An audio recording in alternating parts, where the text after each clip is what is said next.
Hello, I'm David Hughes. Welcome to Your Perfect Body, the podcast of the esoteric teaching community.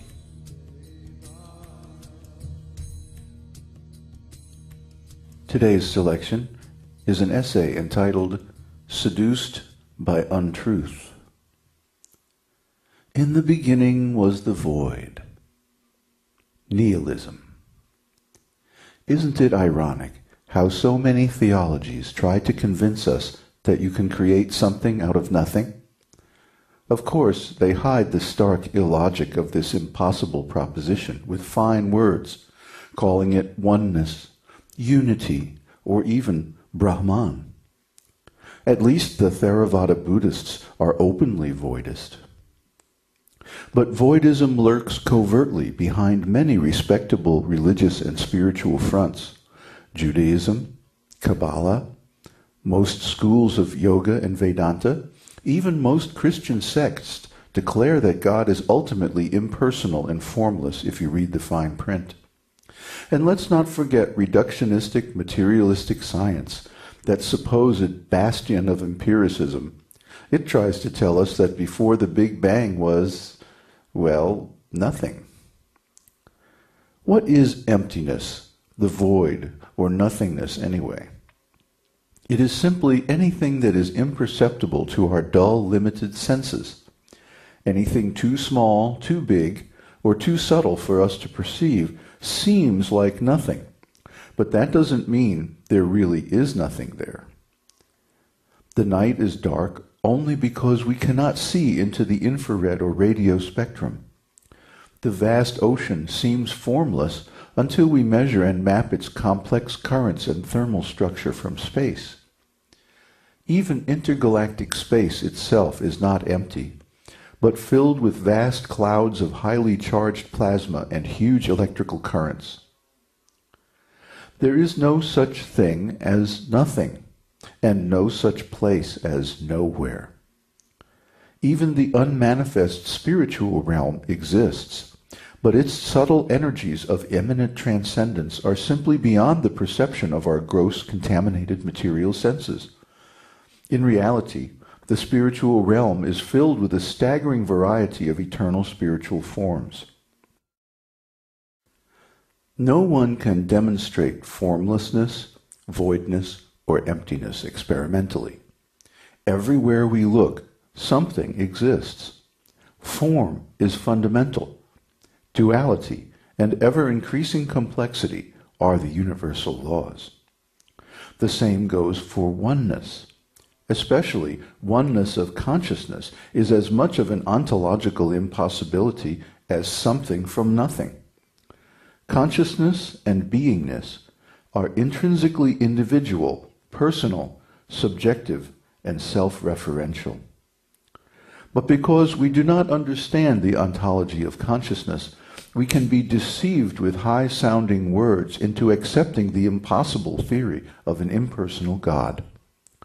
This suits those who manipulate religion to political ends, because it magically appears to dissolve the fundamental differences between right and wrong, good and evil.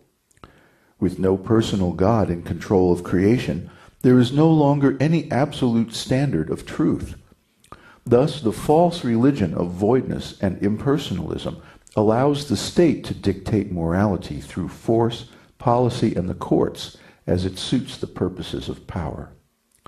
How convenient that no one can offer any argument, since all have been seduced by the untruth that economic greed in the service of unlimited sense gratification is the end goal of human life.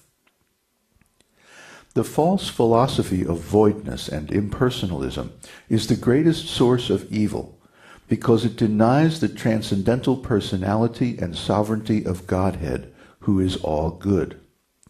This malevolent doctrine was relegated to the shadows of human depravity until the present historical age of Kali, when, through the ignorance and weakness of people in general and religious leaders in particular, it has practically become universal. Do not think that a mere philosophy is without consequence. For the esoteric teaching holds that our ontology, or the stories we tell ourselves about the way the world is and came to be, creates our destiny.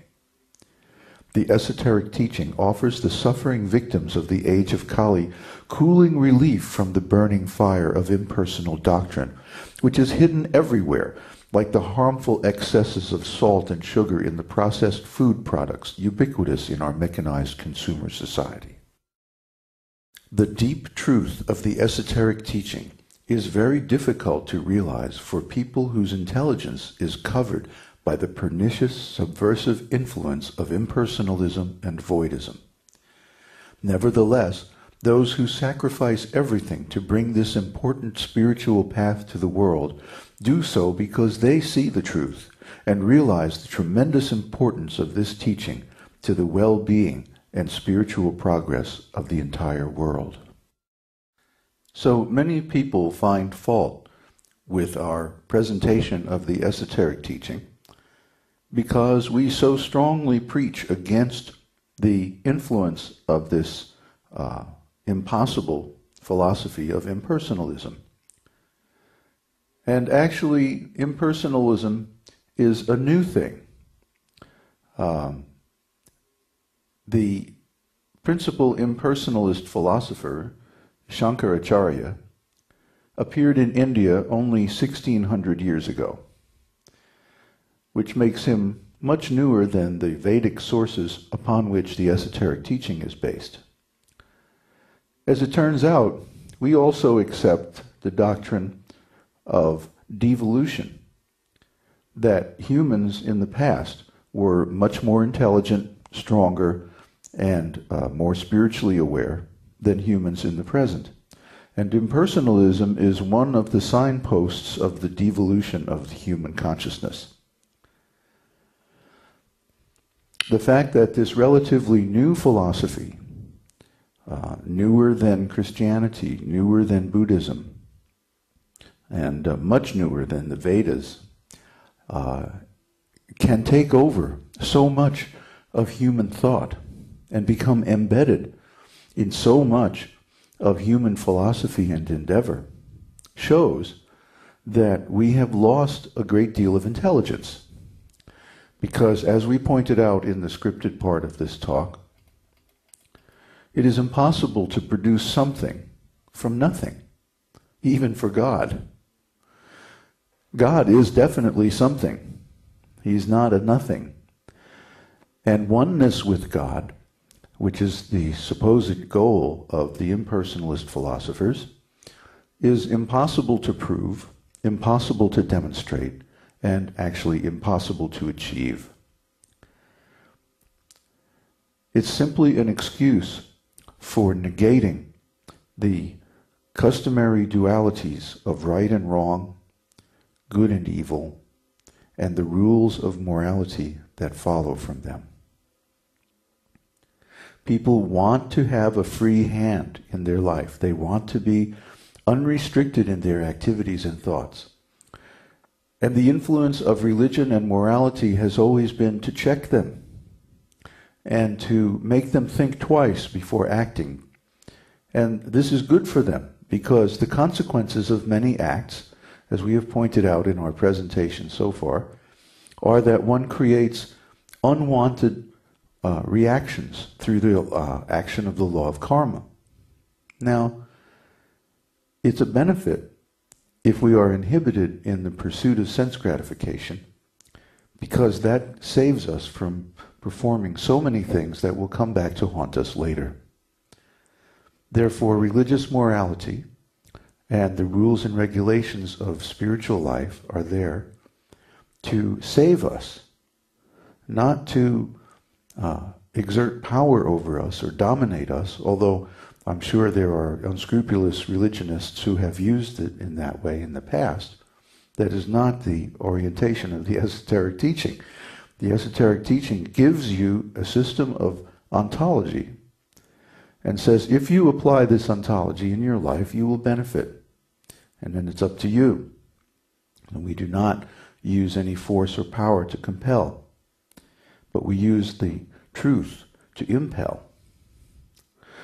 So those who take up this esoteric teaching, they find that in the long run especially, their lives are greatly improved and their consciousness is clear and their senses are pure and they can perceive the transcendental reality.